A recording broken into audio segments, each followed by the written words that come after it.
আমার ইউটিউব চ্যানেলে আমি বিভিন্ন রকম মেকআপ ছেড়েছি মেল টু ফিমেলের ওপর। তো আজকে আমি একটা ভিন্ন একটু অন্যরকম ধরনের একটা মেকআপ করছি। আমার সামনে এখন এসেছে মানে সিরিয়ালে, বাংলার সিরিয়ালে অভিনেতা সুমন চৌধুরী। তা বন্ধুরা দেখো সুমন কিছু বলতে চাইছে। একদমই তাই, যেটা প্রথম বলার আমার যে আমি আজকে এসেছি কৃষ্ণনগরে। দিদি কৃষ্ণনগরের একজন প্রফেশনাল মেকআপ আর্টিস্ট, প্রচুর নাম আছে ওনার, মার্বেল লেডিস বিউটি পার্লারের, এবং ওনার সঙ্গে আমার যোগাযোগ হয় সোশ্যাল মিডিয়ার মাধ্যমে। এবং আমি ওনার কাজ যখন দেখি আমার মনে হয় যে এই মানুষটার সঙ্গে একবার কাজ করা উচিত। আমি খুব বেশি বাইরে কাজ করি না, কলকাতার বাইরে আমি খুব বেশি কাজ করি না, আসানসোলের বাইরে আমি খুব বেশি কাজ করি না, কিন্তু আমি এই প্রথমবার কৃষ্ণনগরে এসেছি দিদির ডাকে। কারণ কি, দিদির উদ্দেশ্যটা এখানে একটা মহৎ উদ্দেশ্য নিয়ে দিদি এই কাজটা করছে। যেখানে কৃষ্ণনগরকে আমরা জানি রাধাকৃষ্ণের প্রেমের স্থান বলে, সেখানে একটি প্রেমের গল্প দিদি তুলে ধরছেন আপনাদের সামনে। যেখানে সমাজের যে প্রতিকূলতা, সেই মানুষগুলোর ওপর, রূপান্তরকামী মানুষদের ওপর যে সমাজের যে বিহেভিয়ার, তার এগেনস্টেও যে তারা ভালোবাসতে পারে, তাদেরও যে ভালোবাসার অধিকার রয়েছে, তারাও যে ভালো থাকতে পারে, সেটাই দিদি এই ভিডিওর মাধ্যমে তুলে ধরছে। খুবই সুন্দর গল্প, আপনারা সঙ্গে থাকুন এবং সম্পূর্ণ ভিডিওটা অবশ্যই দেখুন।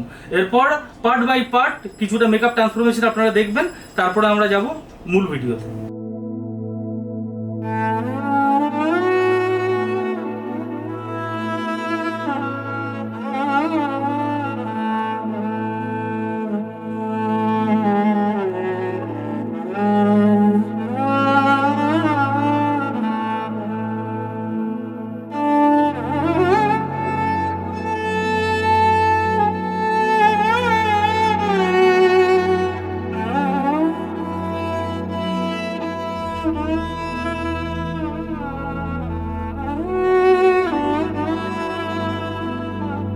এই হয়ে গেছে মেকআপটা, খুব সুন্দর লাগছে। যা তাড়াতাড়ি যা, ওয়েট করছে, তাড়াতাড়ি, খুব ভালো লাগছে। যাও। আমার হাত বান্ধিবি, পা বান্ধিবি, মন বান্ধিবি কেমনে,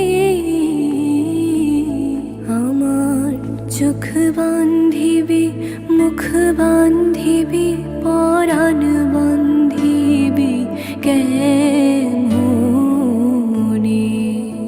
আমার হাত বান্ধিবি, পা বান্ধিবি, মন বান্ধিবি কেমনে, আমার চোখ বান্ধিবি, মুখ বান্ধিবি, পরাণ বান্ধিবি কেমনে।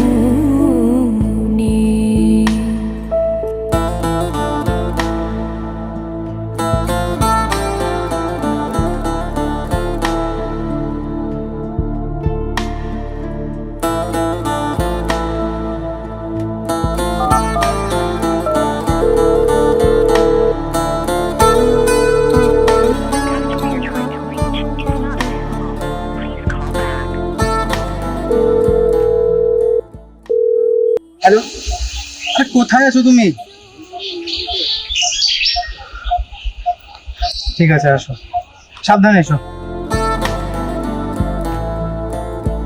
আমি না গেলাম যমুনার ঘাটে, না তুলিলাম জল, না হেরিলাম তারে সখী, না হইলাম চঞ্চল। আমি না গেলাম যমুনার ঘাটে, না তুলিলাম জল, না হেরিলাম তারে সখী, না হইলাম চঞ্চল।